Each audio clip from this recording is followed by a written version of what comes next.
Hello everyone and happy Akshaya Tritiya to everyone. Actually आज gas संपलेला आहे आणि मला चहा बनवायचा आहे. सकाळपासून मी चहा नाही घेतलेला आणि मला चहा लागतोच. हाफ कप तरी मी चहा पिणार नाही तर माझी डोकेदुखी स्टार्ट होते, जे ऑलरेडी स्टार्ट झाली.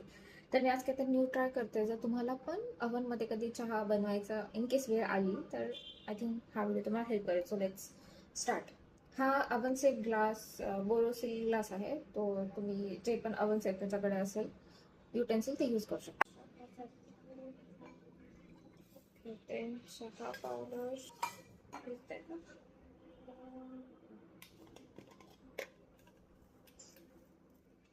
हा मसाला रेडीमेड आणलेला आहे. आता मी अवन मध्ये ठेवते. अवनच्या सेटिंग्स मी एकदा बघते. मी हे फर्स्ट टाइम करते ट्राय. मायक्रोवेव्ह सेटिंग 900 आहे, तर 900 वॉट वरती 5 मिनिटसाठी सेट करायचं आहे. 5 मिनिट जरा जास्त होईल असं वाटतं मला, कारण तो उकळून उतू जाईल आणि काम वाढवा नाही करायचं. तर मी ठीक आहे अराउंड 4 मिनिट ठेवते. चहा आपल्या ओव्हनमध्ये सेट, देन स्टार्ट. ही शक्यता आहे उतू जाण्याची. ठीक आहे, मी स्टॉप करते. गरम असेल का? एवढं गरम नाही. ठीक आहे, बापरे गरम आहे. स्मेल तर खूप छान येतोय, पण मी अद्रक नव्हतं टाकलेलं, कारण कधी कधी अद्रक जर टाकलं ना आधीच तर दूध फाटतं. त्यामुळे मी आता टाकते आणि एकदा परत 1 मिनिटासाठी थोडंसं मी टेम्परेचर कमी करते आणि परत बॉईल करते. मायक्रोवेव्ह टेम्परेचर 300 करते, म्हणजे ते कमी याच्यामध्ये उकळेल.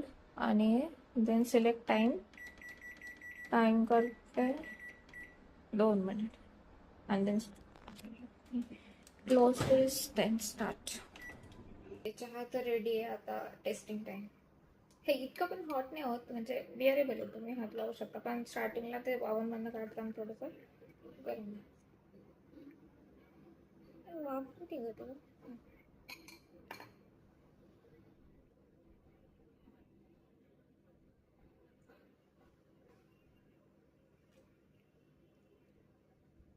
कडक मस्त. तुम्ही ऑफिसमध्ये मशीनमधला चहा कधी पिलाय का? तर सेम तशीच टेस्ट आहे, काहीच फरक नाही. मला ॲक्च्युली नाही आवडत तो चहा, कारण गॅसवर जो बनवतो आपण मस्त कडक उकळून जी टेस्ट असते ती येत नाही याला. पण ठीक आहे, तुमचं काम होऊ शकतं. तुमची डोकेदुखी जर थांबणं असेल तर तुम्ही हे ट्राय करू शकता. Yes, thank you everyone and hopefully जर तुम्हाला युजफुल असेल आणि तुम्हाला पण असा कधी प्रॉब्लेम आला तर आपण हेल्प करू शकतो. इंडक्शन असेल तर बेस्ट, काही प्रॉब्लेम नाही. पण आता इंडक्शन पण नाही, अवन असेल तर तरी पण तुम्ही चहा बनवू शकता.